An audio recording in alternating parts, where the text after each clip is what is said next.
Je suis en vacances, ça y est, mon boulot est fini, donc je suis en vacances. Du coup, je vais pouvoir faire plein de vidéos, ça va être génial.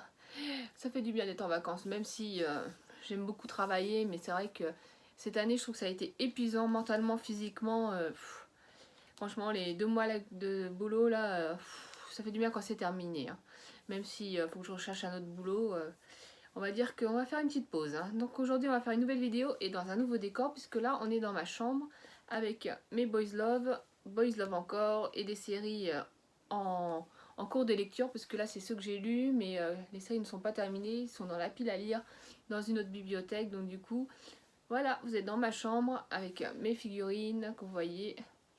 Yuri on Ice, un peu de My Hero Academia, du Full Metal et du Boys Love derrière, il y en a plein, il y en a plein. Vous voyez même pas tout parce que il y en a encore au-dessus. Donc voilà, donc aujourd'hui on va vous présenter un manga du genre un peu feel good, vraiment très drôle, hilarant, vraiment vous n'êtes pas obligé de les lire dans l'ordre parce que il n'y a pas de ça se suit pas forcément, il y a vraiment c'est plein de petites histoires et franchement je le trouve tellement drôle. Franchement si vous voulez un manga que vous n'avez pas envie de vous faire chier, que il faut suivre l'histoire, il faut tout comprendre, enfin voilà. Donc celui-là c'est si vous avez aimé Kuroko Basket, vous allez aimer celui-là, donc c'est Kuroko Replace Plus.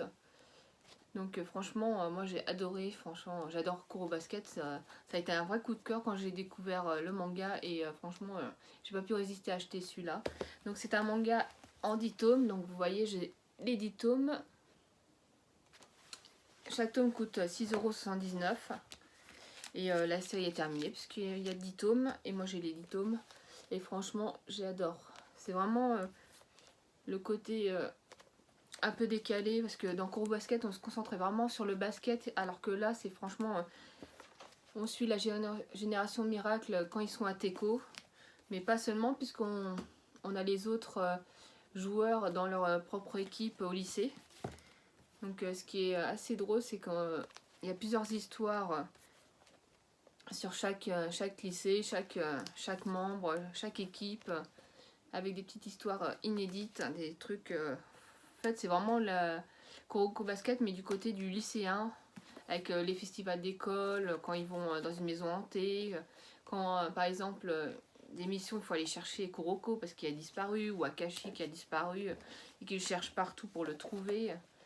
Donc franchement, moi j'ai adoré. Donc, alors par contre, c'est pas l'auteur initial de Kuroko Basket, c'est pas Tadashi Fujimaki, le vrai auteur de Kuroko Basket. Ça a été dessiné par Ishiro Takahashi, donc ça doit être un fan de Kuroko, l'auteur de Kuroko Basket, mais l'auteur principal a quand même suivi son dessin puisque ça reste quand même le style et l'ambiance du vrai Kuroko Basket. Donc du coup, il a vraiment un cahier des charges à suivre pour rester vraiment dans l'ambiance, dans le style de Kuroko Basket, la série initiale. Donc franchement, moi, je vous le conseille, j'ai trouvé ça hyper drôle. Il y a vraiment des situations très très marrantes, les crayonnages, tout ce qui est des dessins. Je trouve que avec les dessins comme ça, vous voyez, des dessins au crayon. Et je trouve que c'est super marrant. On reste vraiment dans l'ambiance de Kuroko Basket. Et franchement, même les personnages, leurs caractères restent les mêmes, hein, avec Midorima, assez spécial, qui sait, toujours avec les filles qui lui courent après. J'arrive jamais à dire, c'est Murasaki Bara qui est toujours en train de manger. Enfin bref, c'est vraiment super drôle. Donc je vais vous montrer un peu l'intérieur du top 1, comme ça je vous ferai une idée, mais franchement, je vous conseille de l'acheter. C'est tellement drôle, tellement hilarant, franchement, trop trop trop drôle. Donc voilà, donc il se présente comme ça, donc tout simple, hein. On reconnaît bien les membres de Kuroko Basket, avec le résumé juste derrière, avec le petit mot de l'auteur. Donc il y a 30 volumes dans le Kuroko Basket initial. Et donc là, lui, il travaille sur le spin-off de la série. Donc avec le petit poster.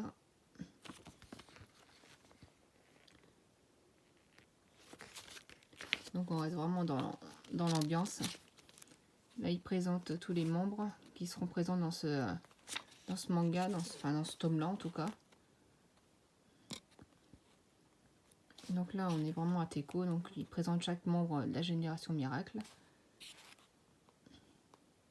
Ah, c'est Murasakibara, voilà. J'arrive jamais à le dire, c'est tellement long, tellement compliqué. Aomine, c'est vraiment mon joueur préféré. Il a un charme fou, même si j'aime bien aussi Midorima, il est très drôle. J'aime beaucoup, hein. J'ai carrément l'oreiller qui va avec, j'adore. J'en ai deux, je suis trop fan de Midorima, il me fait trop marrer. Donc là on a Momoi. Donc là c'est vraiment quand ils étaient à Teco, hein, donc c'est vraiment des trucs qu'on voit pas dans le manga initial. Avec le premier capitaine de Teco. Donc là on est vraiment dans le côté lycéen.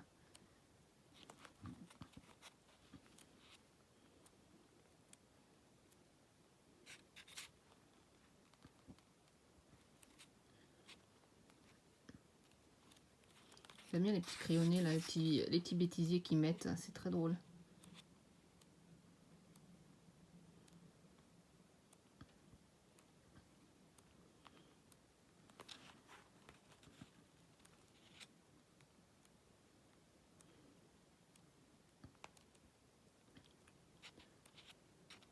Pour ce qui est des dessins, on reste vraiment dans l'ambiance de Kuroko Basket, la série initiale. Hein. Les personnages ressemblent trait pour trait. Hein. Ça reste dans le style de l'auteur principal.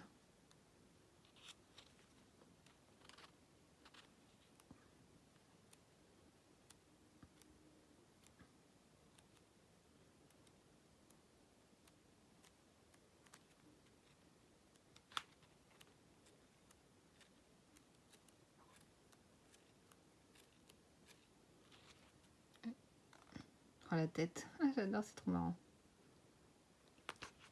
Donc là ça change un peu, là on n'est plus à Teco. Là c'est le match entre Aomine et Kisei. Donc là on est au lycée Kaijo, donc là c'est basé sur Kisei et l'équipe de Kaijo. Il me fout trop marrer, les membres de l'équipe de Kaijo, ils sont trop drôles.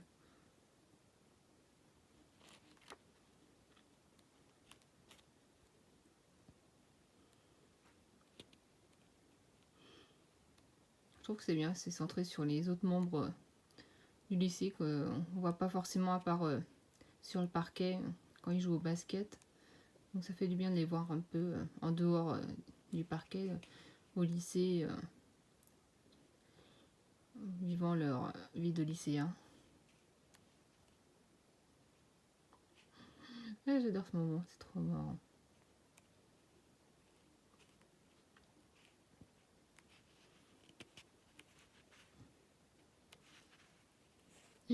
Ah, il a faim. Oh là là, trop drôle.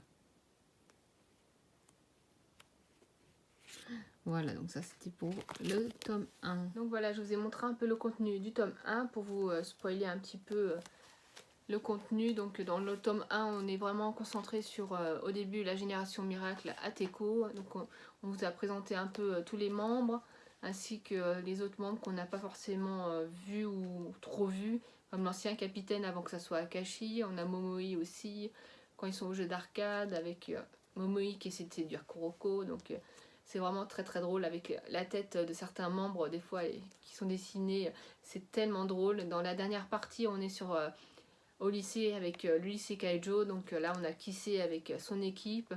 Donc vraiment, on est dans des situations très drôles. Hein. Franchement, quand la capitaine, que ce soit les autres membres aussi, c'est très drôle. Hein. Donc on voit les autres membres dans une autre facette, puisque dans le manga initial ou l'anime, on voit pas forcément les autres membres à part sur le parquet, donc on les connaît pas trop, alors que là on voit d'autres facettes des autres membres de l'équipe, donc c'est très drôle. Hein. Donc là, dans la dernière histoire, donc là ils sont tous dans des rencontres arrangées et tout pour draguer des filles et tout ça. Bon, Kisei il a pas besoin, mais les autres ils veulent avoir une fille, donc du coup ils demandent à Kisei pour leur arranger le coup, mais ça se finit très mal.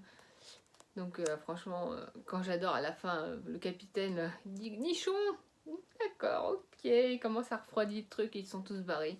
Je trouve ça hyper drôle, franchement. Les 10 tomes, il n'y a pas prise de tête, c'est tellement drôle les situations. Là, on a Kaijo, mais dans les autres, on a Shutoku, il y en a. C'est l'équipe de Murasaki Bara, donc il y a aussi Aomine, enfin tous les autres. Chaque tome est différent, il y a plein de petites histoires. Il y a le festival culturel, pardon, il y a quand ils visitent une maison hantée, quand ils sont à la recherche de Kuroko qui a disparu, ou alors quand ils sont à Teko et qu'ils cherchent Akashi partout dans chaque salle jusqu'à le trouver. Donc franchement, il y a des situations très très drôles, les dessins sont très bien faits, les expressions faciales aussi sont très drôles. Hein. Là, je vous ai montré, là, comment... Je ne sais pas si je le retrouve, mais il y a eu Midoroima, là, il a fait une de ses têtes, c'était tellement drôle. Je ne sais pas si on le retrouver. C'est je ne sais plus où. Ah oui, voilà, donc c'est celle-là. Donc vous voyez, donc là, les expressions faciales sont hyper drôles, les dessins. Ils font les petits crayonnages au crayon papier avec les petites bulles. Franchement, c'est tellement drôle. Franchement, je vous le recommande. Donc c'est en 10 tomes. C'est une série qui est terminée et franchement, chez Kazé. Et c'est hyper, hyper, hyper drôle. Donc je vous le recommande. N'hésitez pas à le lire, à me dire ce que vous en avez pensé, si vous comptez l'acheter, si vous l'avez lu. Et on se voit bientôt pour une nouvelle vidéo. Allez, bye bye!